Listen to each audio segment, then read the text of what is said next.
ouvintes, tudo bem com vocês? Eu sou a professora Franciane e vamos para mais uma aula de ciências aprender bastante coisa interessante. Mas primeiro, vamos relembrar os nossos combinados. O primeiro deles, lavar as mãos com água e sabão. Depois de lavar as mãos, passar o álcool em gel nas mãos. Sempre que você precisar sair, use a sua máscara. E outra dica muito importante, quando você não estiver em casa, manter o distanciamento social. Vamos organizar os materiais para a aula de hoje? Presta atenção. O seu caderno ou as suas folhas de papel, o seu lápis de escrever, seu lápis de cor, a sua borracha e também o seu apontador. O caderno de vocês, gente, ficará assim, tá? Presta atenção.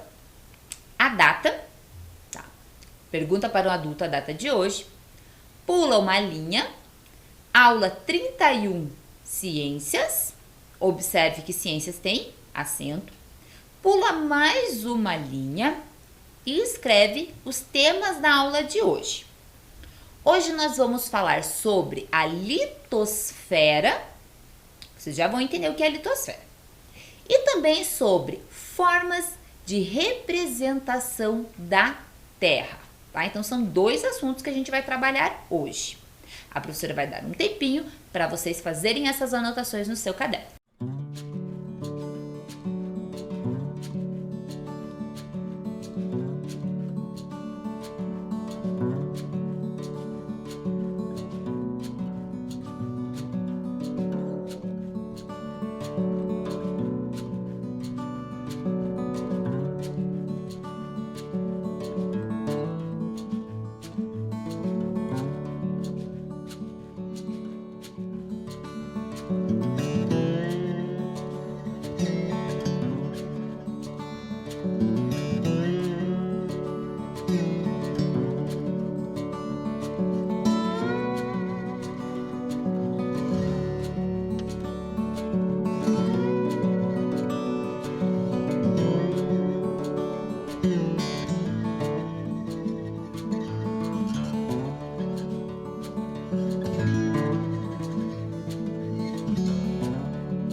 Anotaram?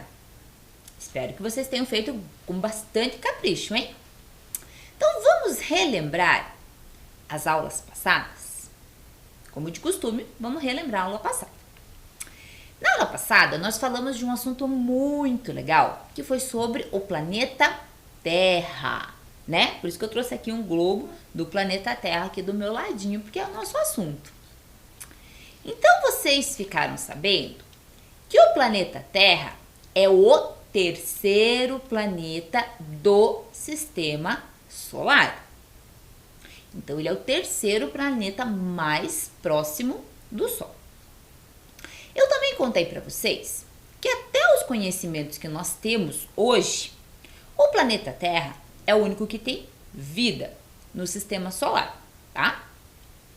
Mas existem algumas características que permitem que o planeta Terra seja o único com vida, tá? Então, a vida na Terra só é possível graças a algumas condições que ela apresenta. Quais são essas condições? A posição que ela ocupa no sistema solar.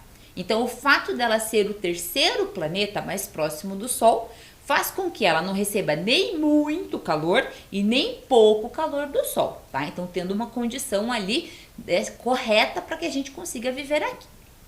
Presença de água no estado líquido, tá? Isso também é muito importante. Todos os seres vivos dependem da água. Presença do oxigênio e a capacidade de reciclar o gás carbônico, tá? Então, o gás oxigênio muito importante para, né, nós seres humanos, os animais, e as plantas utilizam ali o gás carbônico. E também a temperatura média por volta dos 14 graus Celsius. Como eu comentei com vocês, isso é uma média. Tem lugares no planeta Terra que é mais quente que 14, tem lugares que é mais frio, tá? Mas é uma média. E essa média que permite que a gente consiga viver aqui neste planeta. Entenderam, gente? Então, se perguntarem para você por que a gente consegue só viver na Terra, por que a gente não pode viver nos outros planetas do sistema solar, lembrem dessa listinha. Depois, gente, eu comentei com vocês que para facilitar o estudo, a Terra ela é dividida, né, em esferas. Então, né, externamente, a parte de fora dela, ela vai ser dividida em esferas. A litosfera, que é o tema da aula de hoje, a biosfera, a atmosfera e a hidrosfera. Então, a atmosfera corresponde à camada gasosa, que envolve todo o planeta Terra. Ela tem como, né, principais funções: proteger o planeta da radiação solar, manter a temperatura média do planeta e impedir que a Terra seja atingida por fragmentos de rochas. Outra esfera, gente, é a hidrosfera. Como eu comentei com vocês, hidro vem de água, tá? Então, hidrosfera é a água. Então, corresponde aos oceanos, mares, rios, lagos e as águas subterrâneas que nós temos aqui disponível, né, no nosso planeta Terra. E por último, a biosfera, tá? Que é a camada da vida. Corresponde ao conjunto de todos os seres que habitam o nosso planeta, inclusive nós, os seres humanos, tá? Então, existem vários, né, estudos aí que são realizados com o nosso planeta Terra.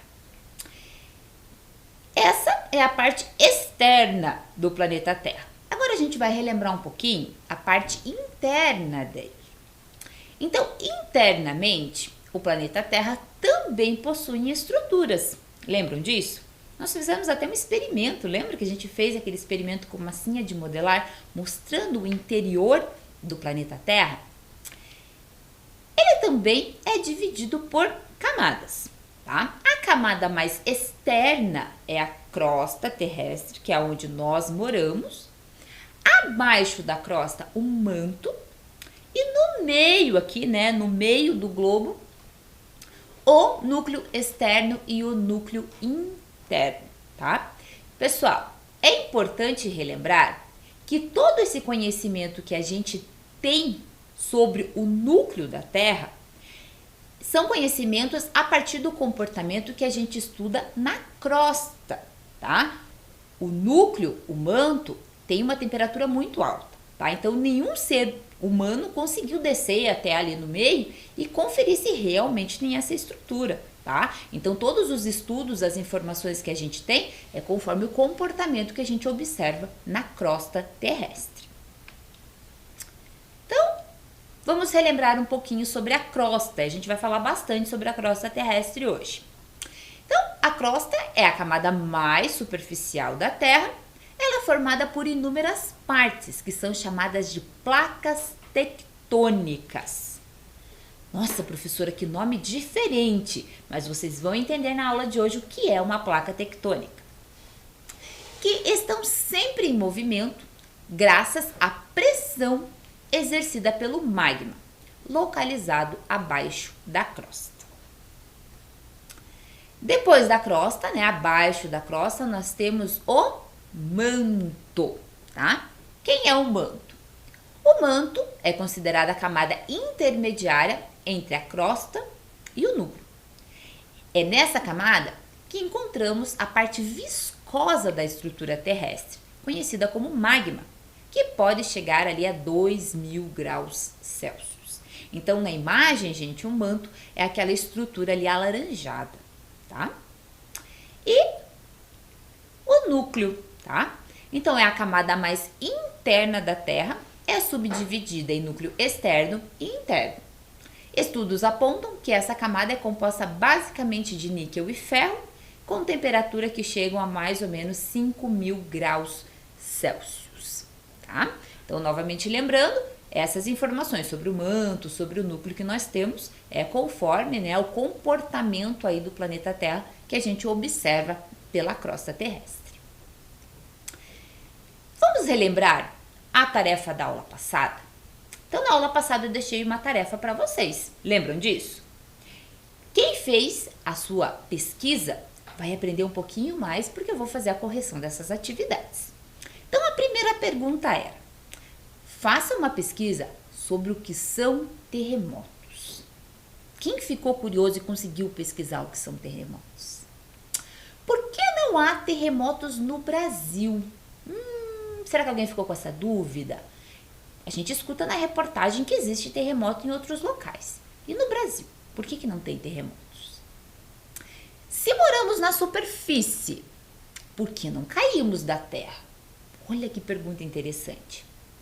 Porque lembra que eu comentei com vocês? Nós moramos na crosta terrestre. E a gente consegue morar em todas as regiões do globo, não somente na parte de cima do globo. Mas espera lá, quem está morando aqui nessa parte mais embaixo? Como que não cai? A pessoa não cai do planeta. Vocês já pararam para pensar nisso? Hoje vocês vão entender. Então, vamos lá, gente. Vamos começar com a correção das duas primeiras questões. Vamos por partes. Então, o que são terremotos? O que será que são terremotos? E por que não há terremotos aqui no Brasil? Então, vamos começar com essas duas questões.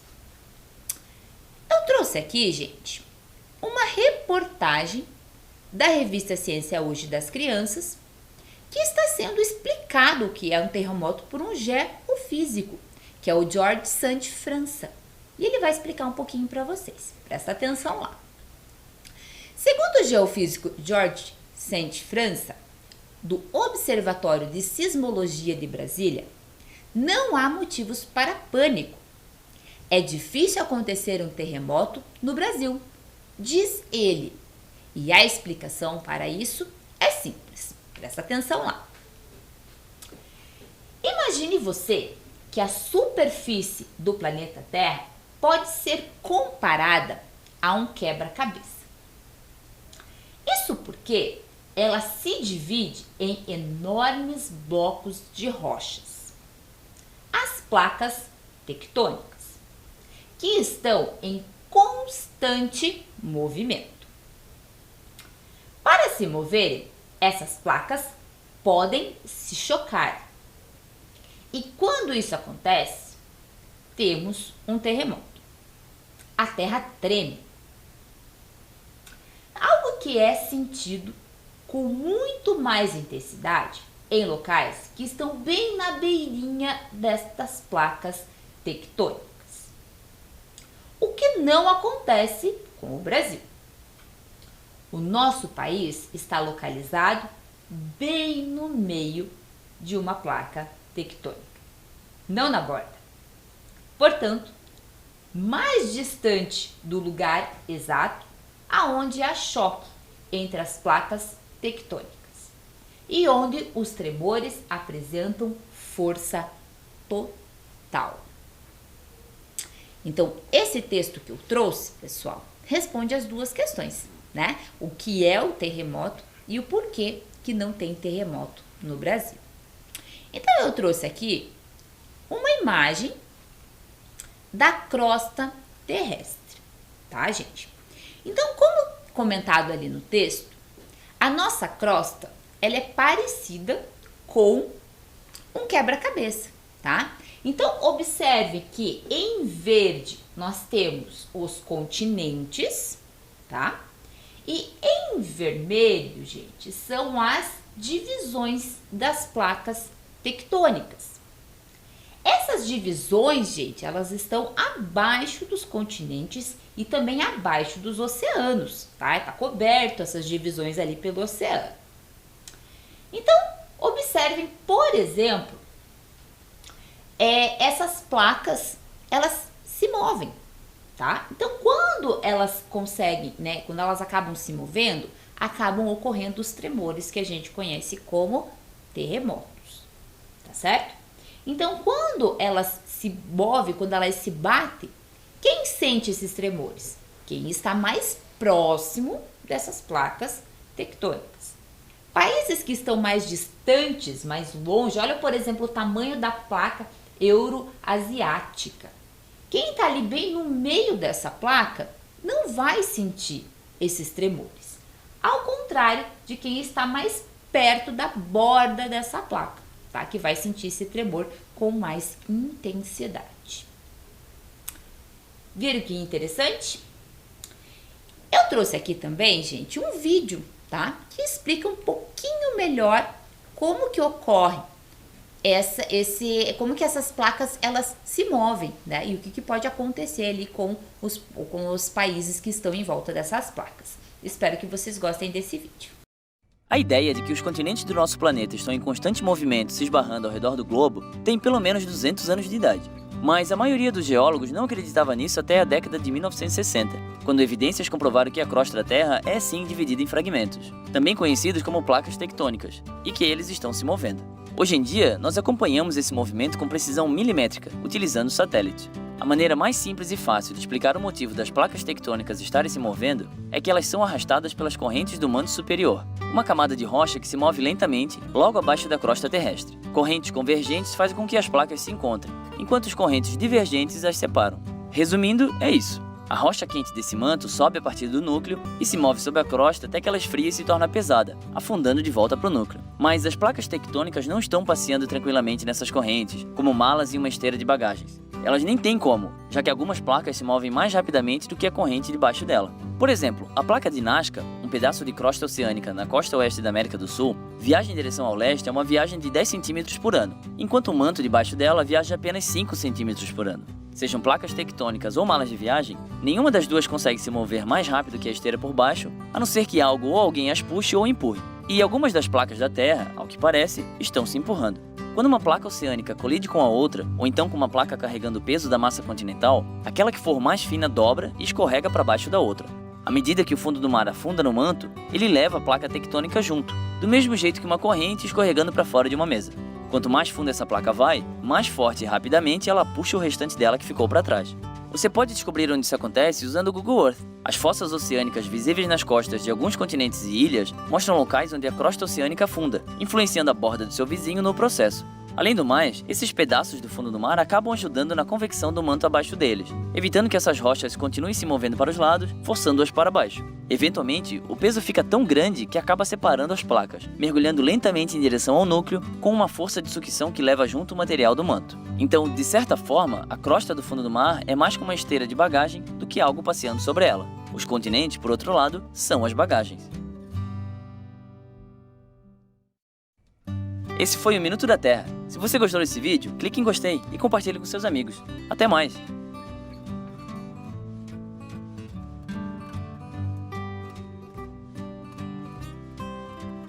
Viram que interessante, pessoal? Conseguiram entender um pouquinho o que é um terremoto, o que são as placas tectônicas? Eu trouxe aqui um experimento, né? Estamos na aula de ciências, vamos fazer experimento. O que eu usei de material? 2 pedaços de madeira, um papelão, um papel cartão ou pode ser cartolina e também papel toalha, tá? Então eu usei esses materiais aqui, tá, gente? Então observem lá, gente. A madeira vai representar os continentes, tá? Esses dois continentes, eles podem se aproximar. Então, conforme eles estão se movimentando, eles podem se aproximar. Quando eles se aproximam, né, por exemplo, esse aqui está se movimentando, observe que vai, né, aumentando ali, fazendo, né, gente, um volume. Esse volume nós chamamos de cordilheira, tá?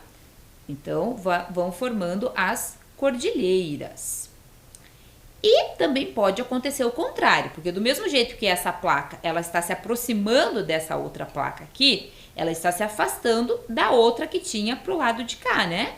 Então, quando ela vai se afastando, essa cordilheira vai diminuindo de tamanho, tá, gente? Então, é mais ou menos isso que acontece. E claro que quando ocorrem esses movimentos, né, mesmo que sejam pequenos, ocorrem os tremores que a gente conhece então como terremotos. Entenderam, pessoal? Então vamos continuar. Uma das perguntas feitas era por que a gente não tem terremoto no Brasil, tá? Então, como, né, foi explicado, nós não temos terremoto no Brasil porque nós estamos bem no meio de uma placa. Lembram disso? Então, eu quero que você localize aonde está o Brasil no mapa e em qual placa tectônica nós estamos, tá? Então, eu vou deixar ali a imagem, tá, do mapa mundi e vocês vão localizar aonde está o Brasil e em qual placa que nós estamos e anota essa informação no caderno de vocês. Eu já volto.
Conseguiram localizar?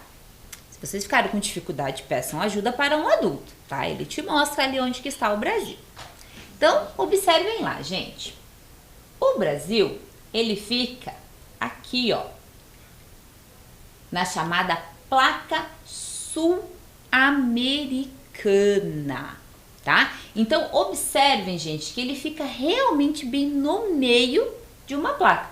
Ele fica entre a placa de Nazca e a placa africana, tá? Então, quem está bem na bordinha ali, né, na divisão das placas, sentem com maior intensidade um terremoto do que quem está no meio da placa, tá certo, gente?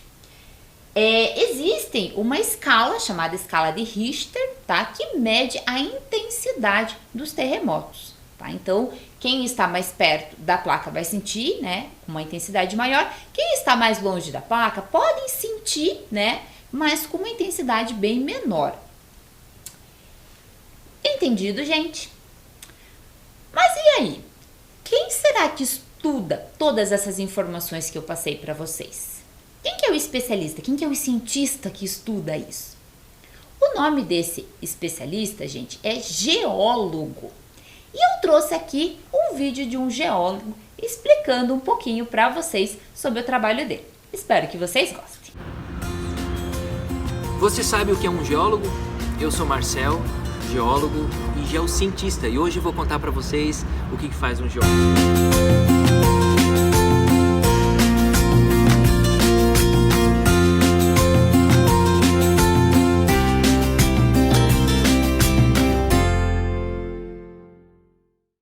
Os geólogos estudam as rochas do planeta Terra para encontrarem tesouros muito preciosos.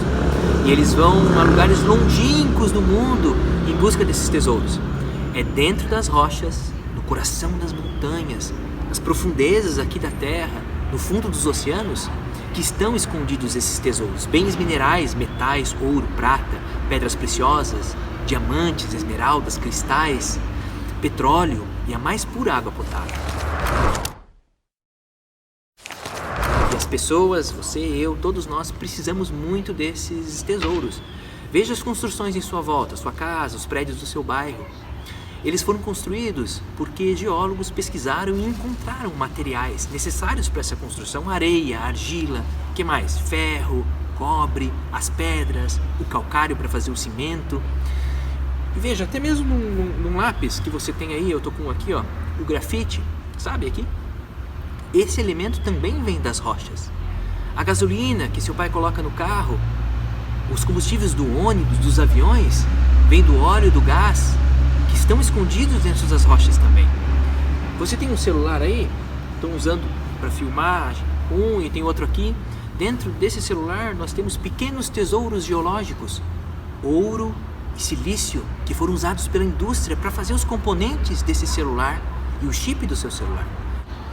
Todas essas atividades que buscam encontrar os tesouros escondidos da Terra se chamam mineração e extração dos recursos energéticos.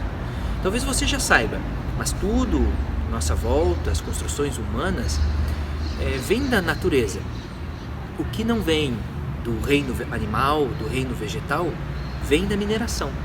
E até mesmo as plantinhas, elas necessitam dos minerais para crescer e se desenvolver fortemente.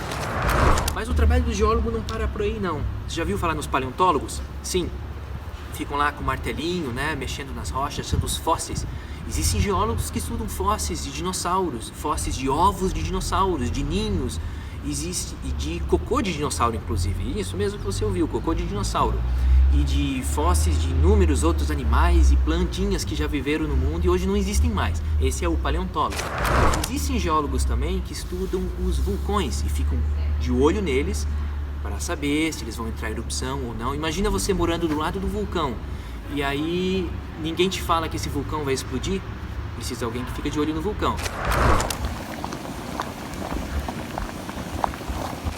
Os geólogos também estudam as geleiras, aquelas grandes massas de gelo que se movimentam. Eles estudam para saber se as geleiras estão encolhendo, estão derretendo por causa do aquecimento global. Tem geólogos também que se dedicam à geoconservação. O que é geoconservação? Eles estudam e protegem o patrimônio geológico. Pense, uma montanha muito especial, um rochedo, um lugar cheio de fósseis que contam a história de tempos antigos da Terra. Aqui em Curitiba nós temos um geossítio da Formação Guabirutuba, criado pelo nosso prefeito para proteger vários fósseis de tatus e preguiças que viviam aqui na região de Curitiba muito tempo antes da cidade estar aqui, milhões de anos antes de eu e você estar vivendo aqui. Existem geólogos que podem trabalhar fora da Terra também, lá no espaço? Sim, a NASA tem um conjunto de geólogos que trabalha estudando a geologia do planeta Marte, auxiliando nas pesquisas de como um dia serão construídas colônias humanas lá em Marte. Então um geólogo também pode ser um astronauta. Sabia que o geólogo ele é chamado de doutor da Terra? Sim, por isso que ele sabe, ele tem conhecimento de coisas que ocorreram há tanto tempo no planeta. Veja, por exemplo, aqui a calçada aqui no meu prédio. Essa é a lajota da calçada, é uma rocha. Aqui nós temos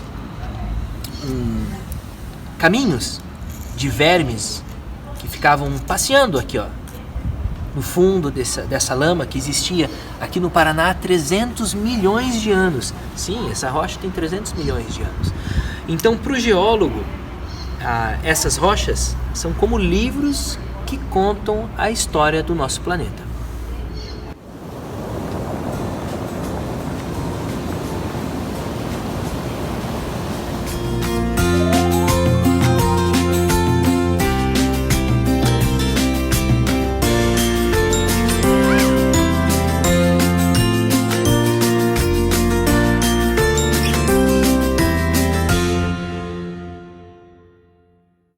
Viram quantas coisas interessantes o geólogo faz? Eles estudam as rochas, essas rochas, né, fazem as construções das nossas casas e prédios. Buscam também o petróleo, que é tão importante para nosso dia a dia. O grafite que nós usamos, né, por exemplo, no nosso lápis de escrever. Também o ouro, o silício, né, parte da mineração. E também tem os geólogos que são os paleontólogos, né? Que estudam os fósseis de dinossauros. Né? A maioria de vocês gostam bastante do conhecimento que a gente tem sobre os dinossauros. E também buscam, né, preservar, gente, locais e rochas que tenham esses fósseis muito antigos para estudo. Quanta coisa interessante. Agora, nós vamos para a nossa última pergunta da aula passada, que deve ter gerado muita curiosidade para vocês. Se moramos na superfície, por que nós não caímos da Terra? Presta atenção lá. É tudo por causa da gravidade. Uma força que atrai todos os objetos para o centro do planeta. A gravidade é uma espécie de cola invisível que nos mantém grudados à Terra. Quem descobriu essa força fundamental da natureza foi o cientista inglês Isaac Newton, há 330 anos atrás. Reza a lenda que ele estava sob uma macieira quando uma fruta caiu em sua cabeça. E então, ele se perguntou, por que as maçãs sempre caem em linha reta, de cima para baixo, e não para os lados, por exemplo? Não se sabe se a história é real, mas ela ajuda a definir o dilema que guiou as investigações de Newton. Ele descobriu e conseguiu demonstrar que tudo aquilo que possui massa tende a se unir, como as coisas atraíssem umas às outras. A Terra atrai a maçã graças à força da gravidade. Entenderam, pessoal? Então, tudo que tem massa vai ser, né, sofre algum tipo de atração. Como a Terra, o planeta Terra, possui uma massa muito grande, tudo é atraído por ela. Então, vocês já devem ter percebido que tudo que a gente, né, derruba sempre vai em direção ao chão, vai sempre em direção ao centro da Terra. Viram que interessante? Por isso que nós conseguimos viver em todos os locais da crosta, tá? Então, nós conseguimos viver em qualquer local do planeta, né? Por exemplo, olha o Brasil. Fica aqui na parte de baixo, né, do planeta. Mas como tudo que está aqui está sendo atraído para o centro da Terra, para o meio da Terra, pela Terra, a gente consegue habitar qualquer local do planeta. Eu trouxe aqui um experimento bem rapidinho, só para vocês entenderem mais ou menos o que é a força da gravidade. Então aqui, ó, gente, uma bolinha de gude, tá? E uma bolinha de papel. E aí? Uma é mais pesadinha, outra é mais leve. Se eu jogar as duas em direção ao chão, no caso aqui em direção à minha mesa, qual será que vai chegar primeiro? Vocês já pensaram em fazer esse experimento? Qual chega primeiro? Será que as duas vão chegar juntas? Será que a bolinha de gude vai chegar primeiro e depois a bolinha de papel? Ou a bolinha de papel vai chegar primeiro e a bolinha de gude depois? O que será que vai acontecer? Presta atenção lá, hein? Quem quiser pode fazer na sua casa também. Então, eu vou pegar as duas bolinhas, tá? E vou jogar em direção à minha mesa. Observem qual vai chegar primeiro. E aí, gente? Conseguiram observar? As duas bolinhas, elas chegam juntas. Independente se uma é mais pesada ou mais leve, elas vão chegar juntas. Porque as duas estão sofrendo a força da gravidade. As duas estão sendo atraídas pelo planeta Terra. Muito legal, hein? Vocês já sabiam essa informação? Vocês chegaram a pesquisar? Bem interessante isso, né? Vamos continuar falando sobre o planeta Terra? Então, observem essas imagens aqui, pessoal. Deem uma observada. O que será que é isso? Vocês já viram isso? Já observaram? Vocês já viram em algum local? Eu trouxe um, né, aqui para vocês conhecerem. Vocês estão observando que isso são representações do nosso planeta, tá? Do planeta Terra. Então vamos pensar um pouquinho. O que está sendo representado nas imagens? Vocês conseguiram perceber o que está representando? Quais as formas de representação que estão sendo utilizadas? Vocês já vão aprender um pouquinho mais sobre isso. Com o passar dos anos, é possível perceber alguma diferença nas formas de representação da Terra? É importante representar a Terra de forma padronizada, que seja um padrão? E por que será que isso é importante? Então, pessoal, para que a gente consiga estudar o planeta Terra, vocês observaram que eu trouxe mapas, tá? Então, chamados de mapa mundi. Existem muitos mapas que nós não conseguimos, né, ter acesso, porque esses mapas se perderam no decorrer dos anos, tá? Mas é bastante interessante a gente estudar a história dos mapas. Então, o estudo dos mapas permite conhecer a história da humanidade na Terra, pois neles foram registrados territórios, rotas de viagens, conquistas, agricultura, comércio e etc. Gente, esse aqui foi um dos primeiros mapas mundi que a gente tem registro. Antes dele, provavelmente, tinham outros mapas, tá? Ele não é nem um pouco parecido com o mapa que a gente realmente tem hoje, tá? Mas esse mapa, ele foi utilizado no ano de 1101 a 1100, tá? Então, apesar, né, dele ser redondo, assim, não é nada parecido com o mapa que a gente tem hoje. Mas por quê, gente? Porque as pessoas não tinham conhecimento, não tinha tecnologia que a gente tem hoje para conseguir representar o planeta Terra, tá? Então, as representações da Terra. Para representar a forma e os elementos da superfície terrestre, os cartógrafos criaram o globo terrestre e o planisfério, também chamado de mapa mundi.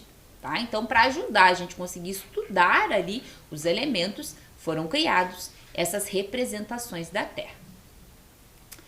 Então, um deles que eu trouxe aqui na aula, né? É bem interessante de a gente ficar observando esse aqui, é chamado de globo terrestre. Esse aqui foi os professores de geografia que me emprestaram. Quem é o globo terrestre? É uma representação em miniatura do planeta Terra. Nele, os continentes, as ilhas, os oceanos e os países mantêm proporcionalmente seus devidos contornos e dimensões, tá? Então, esse aqui, gente, é o globo terrestre, bastante utilizado para estudo. Aqui atrás de mim, nós temos o chamado planisfério ou mapa mundi, tá? Então, observem que, né, a maneira que ele está sendo representado é diferente. São mapas que nos permitem visualizar todos os continentes e oceanos da superfície terrestre de uma vez só. Os mapas são reproduções reduzidas de uma determinada área do espaço geográfico, tá? Então, ambos os dois, gente, são muito usados ali para estudo. E nós temos uma terceira representação do nosso planeta, também muito usada, que são as fotos de satélite, tá? Então, existem, gente, os satélites artificiais, lembrando que o satélite natural é a Lua. O satélite artificial, ele é um equipamento que vai ser mandado para o espaço e ele vai fazer a mesma coisa que a Lua, tá, gente? Por isso que ele tem, né, o mesmo nome. Ele vai ficar passeando em volta ali do planeta Terra e tirando várias imagens, várias fotos do nosso planeta, tá? A partir das fotos de satélite, nós conseguimos representar, né, de diversas formas o planeta Terra. Então, foto de satélite. A partir do desenvolvimento tecnológico relativo aos satélites, as viagens espaciais tripuladas ou não, aos drones foi possível conhecer com mais precisão cada um dos lugares do planeta, tá? Então, a foto de satélite também é bastante utilizada. Então, vamos para a nossa tarefa final? Presta atenção lá. Imagine que você foi fazer uma viagem espacial e encontrou um ser de outro planeta. Então, ele perguntou como é a Terra. Faça um desenho para explicar a ele como é a estrutura da Terra por dentro e por fora. Qual representação você usaria para explicar aonde você vive? E registre as suas respostas em seu caderno. Eu vou dar um tempinho para vocês anotarem.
Anotaram, pessoal? Anotaram a atividade? Espero que vocês façam com bastante capricho. Então, hoje nós falamos sobre a litosfera, né, sobre a superfície da Terra, e falamos também sobre as formas de representação da Terra, né? em formato de globo, em formato de planisfério ou também em foto de satélite. Aguardo vocês na próxima aula. Tchau!